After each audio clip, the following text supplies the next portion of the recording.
Elliotte, there's this crazy talk in this city that some people are, when they see Patrick Laine score a hat trick and seeing how many points he puts up, maybe the Leafs should have taken Patrick Laine instead of Auston Matthews. We're not saying that here because he's a number one center. But have you talked to some GMs in the league who maybe would have leaned instead of Laine instead of Matthews number one?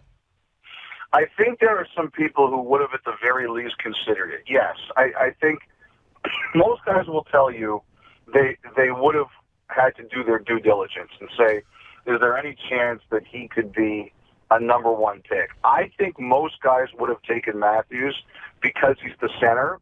I think if you had, look, you were looking at, with Laine, the closest comparison was to Ovechkin, and that's not a bad player to have. I think if you were a team that was drafting and already had a number one center or two centers, you might have considered taking Laine. But I think all things being equal, Matthews was the number one pick, and fairly so.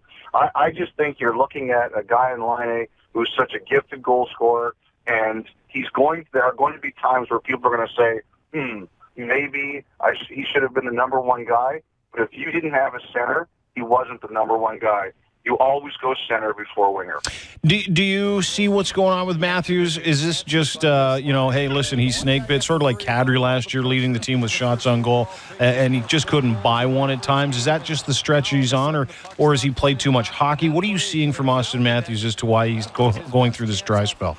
Well, everybody goes through a dry spell. He's getting his now. But I think also, I remember years ago when Mike Richards was with the Philadelphia Flyers, they went through a year where they weren't very good, and they didn't have a lot at number one center. And so every night he talked about how he was getting served up to the Matt Sundins and the Saku Koivus of the world. All the Eastern Conference's best centers, the Patrice Bergerons, that's who he was getting. And ever since Matthews scored 4 goals in that first game, he becomes the target. He gets a lot of the great matchups. He gets a lot of the best players.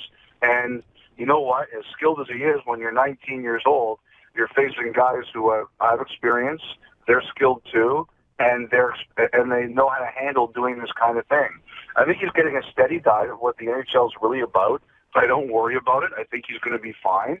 And in the long term, he's going to learn what it takes to get through this, and also how to handle it. Because this isn't going to be the only dry spell of his career if he plays for 20 years like everybody hopes.